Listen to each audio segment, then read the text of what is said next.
back to another unboxing and figure review. Today we have from Shang Chi and the Legends of the Ten Rings, Xialing. Finally got to see this movie. I didn't get to see it in theaters. It got released on Disney Plus a couple days ago. I watched it, and then the next day I watched it again. I thought it was awesome. I liked it way more than I thought I would. And to be completely honest, I actually passed on this wave because I didn't think I was going to be a fan of the movie. I'm not really familiar with Shang Chi in the comic books, but after watching the movie, I definitely want to complete this wave.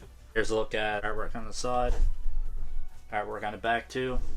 Little read up on the back there if you want to take a look on the other side. And if you didn't see the movie yet, go check it out. It's awesome. I don't think you would regret watching it at all. And for the record, Xialing, however you pronounce it, she's a badass, man. The actress did a fantastic job. Can't wait to crack this one open and get a closer look. Should have mentioned too, I guess, builds Mr. Hyde. Once again, not familiar with this guy from the comic books, but as far as figures goes, this guy looks awesome. So this is actually number 3 from the wave. The only other figure that I already did a review on, was the Tony Stark AI. And I actually forgot that I had this figure too, but I got Civil Warrior, so I still need to find Shang-Chi, or Shang-Chi, Wenwu, and Death Dealer. So it comes with the body for Mr. Hyde. Here she is, out of the package. Get a closer look. I'm a little low budget spinning table here. I'm actually too cheap to buy one. I have one in my cart on Amazon so many times. And it's like 20 bucks and I just can't pull the trigger. So I got a little spinner table that I made up here, using a fidget spinner and a base to one of my Deadpool statues. So for accessories, she comes with her weapon in the movie, which is a rope dart. So essentially it's a rope with a spear on the front and a weight on the back, so you can use it as a blunt object or a spear on the front. She comes with 2 fisted hands, an open hand, and 2 closed hands. These actually look pretty funny. It's almost like this. It's almost like, you know, you make shadow puppets. Yeah, same thing. It sucks that this rope is actually all attached and it doesn't come apart. It's one thing I miss about figures, like even the old 80s, like G.I. Joe's, Ninja Turtles, stuff like that. Everything would actually be on a line and you can play with it. Most of the stuff now is just a piece of plastic. So as you can see, a closer look at the head sculpt. I think they did an amazing job on this head sculpt as well. Very accurate to the actress. Pretty cool detail in her costume as well. I think there's new parts for the legs and the boots as well. Can't remember ever seeing them on a female character so far. Not that I can remember anyway. So let's go over articulation. So her head goes all the way up, down this far. There is a full ball joint here, so it goes side to side as well, and all the way around. Shoulders come up this far, all the way around. Single jointed elbows. Still a decent movement for single jointed elbows as well. It is actually a ball joint. Goes around as opposed to most Marvel Legends with an actual ab crunch. So, which is pretty cool. Spins all the way around. Does go back this far. Very restricted, doesn't go down at all. There is no rotation at the waist. There is upper thigh cut. Double jointed pinless knees. There's no cut below the knee. Goes forward this far. Goes back this far. And all the way around. To be expected with any Marvel Legend. So pretty decent articulation with this one as well. It's to be expected on a female figure. A lot of female figures Hasbro kind of neglects. I don't think they put as much effort into them as they should. So one good thing about this one so far is it actually stands most of the time. Most of the female figures that I have are a nightmare.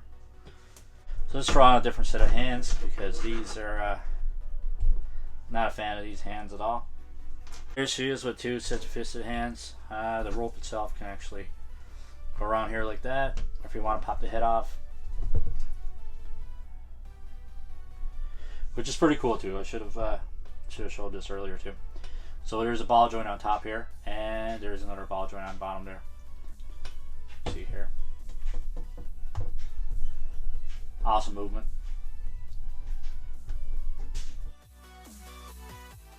Alright, now that I went over articulation, the things that I like about the figure, obviously I mean, it's very movie accurate. I do like the costume itself. I like all the designs, all the line work, and overall costume. I think they did an awesome job there. Pants itself is pretty plain.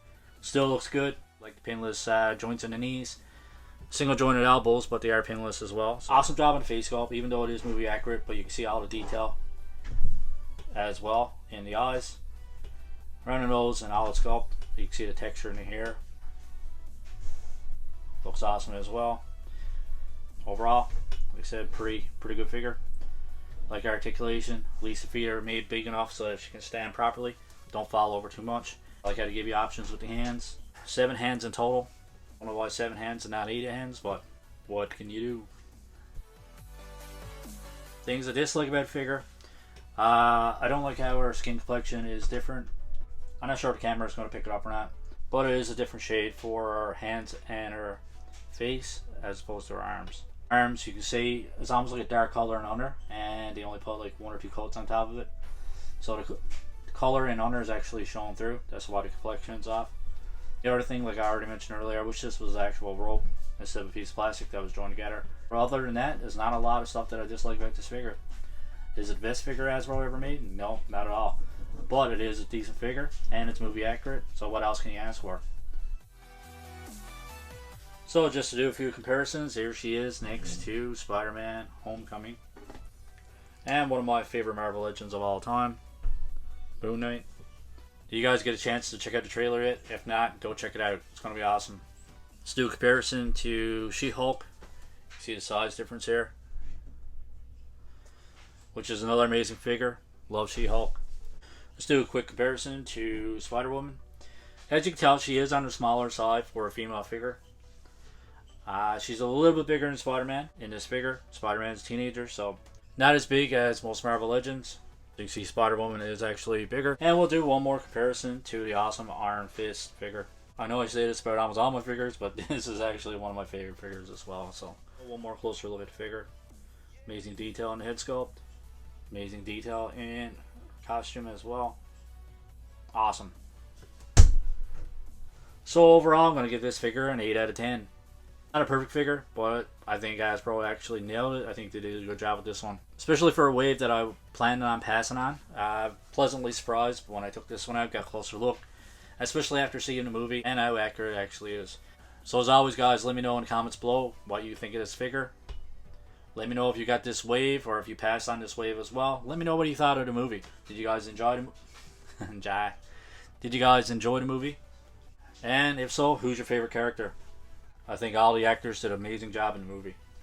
If you like our content, please subscribe. If you do subscribe, turn on the notification bell.